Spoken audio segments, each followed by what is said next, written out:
प्रभु यीशु के मधुर नाम में आप सबको फिर से जय मसीह की एक और वचन के साथ आप तक पहुंचने के लिए प्रभु ने हमारे जीवन में दिया हुआ इस खूबसूरत मौके के लिए मैं प्रभु का धन्यवाद करता हूं।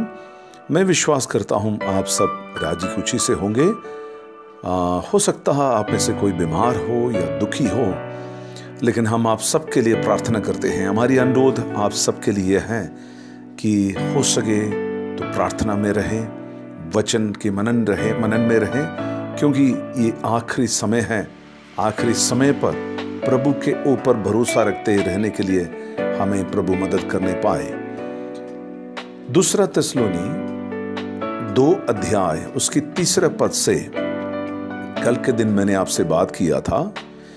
प्रभु यीशु मसीह का दूसरा आमद के पहले हिस्सा की पहले होने वाली 2 बड़ी घटनाएं। सबसे पहले अपोस्टेसी, यानी धर्म को लोग त्याग देंगे, अपने विश्वास से लोग पीछे हट जाएंगे। दूसरी बात यहां पर लिखा है, वह पाप का पुत्र अर्थात विनाश का पुत्र प्रकट होगा। यहां पर ऐसे हम पढ़ते हैं इन इंग्लिश,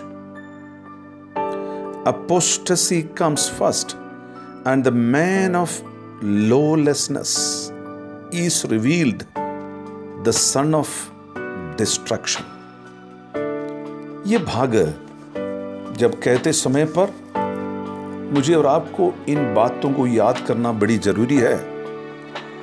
प्रभु यीशु मसीह का दूसरा आमद का पहले हिस्से में सबसे पहले मसीह लोगों से काफी लोग अपने विश्वास से पीछे हट जाएंगे, विश्वास में कमजोर पड़ जाएंगे। दूसरी हिस्सा में हम देखते हैं the entry of the son of distraction. दूसरा थिस्सलुनी 2 अध्याय उसकी 3 पद का दूसरे हिस्से में हम देखते हैं, यह कौन है? यह नाश करने वाला है, यह मसीही विरोधी है। इसके बारे में काफी बातें बाइबल के अंदर हम देखते हैं। सबसे पहले सब अधर्म का मूर्ति रूप होगा। ये मतलब सब प्रकार की अधर्म का पूर्तिकरण इस व्यक्ति के ऊपर आप देख सकते हैं। 3 अध्याय उसका 8 से लेकर 12 तक, प्रकाशित वाक्य का पुस्तक 13 अध्याय उसका पहले से लेकर 18 आयत तक भी आप देख सकते हैं। फिर आप देखते हैं इसी के बारे में यहूदा इस्करियत के बारे में भी इसी प्रकार लिखा हुआ था कि नाश का योग्य व्यक्ति। प्रकाशित वाक्य का पुस्तक 13 अध्याय उसका 2 में, दानियल नबी के पुस्तक 8 का 24 में भी हम देखते हैं। ये एक शख्स है, एक व्यक्ति है जिन्हें शैतान अपनी बुरे चाल के लिए, अपनी बुरे कर्म के लिए इस्तेमाल करता है। यहूदा इस्करियत का नाम क्यों आया? यहूदा इस्करियत प्रभु यीशु मसीह का अग्रगण्य शिष्यों में से एक था और उनको शैतान ने इस्तेमाल किया है। यानी यहूदा इस्करियत ने शैतान के द्वारा इस्तेमाल होने के लिए अपने आप को हवाला कर दिया है। तीसरी बात हम देखते हैं, वे प्रकट होने वाला है। तीसरी आयत में हम देखते हैं कौन प्रकट होगा? मसीही विरोधी, सब चीजों को नाश करने वाला व्यक्ति, सारे कानून को बिगाड़ने वाला वो व्यक्ति। चौथी बात आप देखते हैं, वो क्या करेंगे? परमेश्वर का और परमेश्वर का लोगों का विरोध करने वाला होगा। चौथी आयत में आप देख, दूसरा थिस्सलुनी 2 अध्याय उसकी 4 आयत में आप देखते हैं, परमेश्वर और परमेश्वर का लोगों का विरोध करने वाला होगा। 5वीं बात देखते हैं, वे अपने आप को कहेंगे कि मैं परमेश्वर से भी ऊंचा हूं, यानी अपने आप के ऊपर घमंड करने वाला व्यक्ति होगा। छठी बात आप देखते हैं, वो परमेश्वर के समान आराधना को स्वीकार करने लगेगा। चौथी आयत में आप देखते हैं, आराधना स्वीकार करने वाला यानी झूठा मसीह आराधना की योग्य है, एक ही परमेश्वर है और उस स्थान में ये अपने आप को खड़ा कर देगा।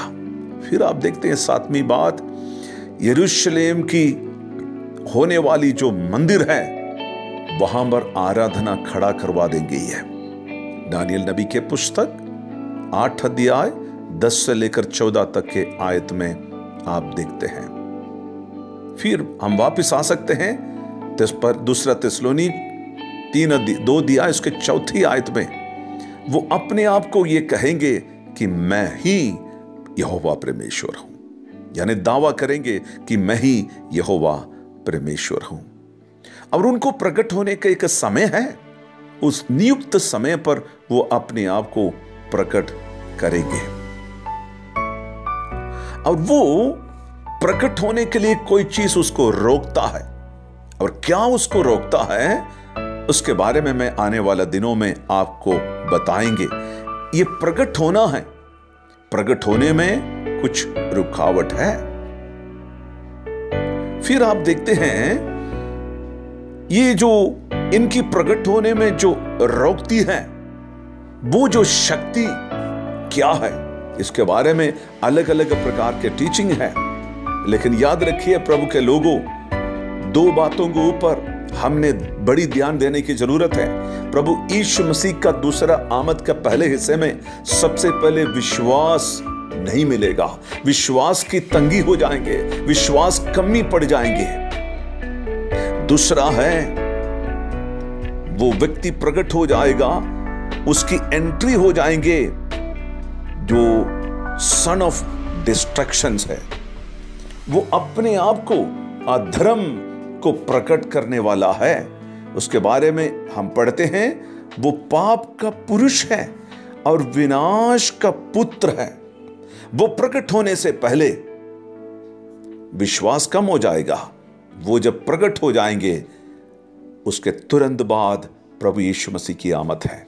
मुझे और आपको तैयार रहना है और होशियार रहना है, हम अज्ञानता में ना रहे। प्रभु मुझे और आपको मदद करे। प्रभु जी, हम प्रार्थना करते हैं आज फिर से इस वचन के लिए अपने आप को हमें तैयार करने के लिए मदद करे।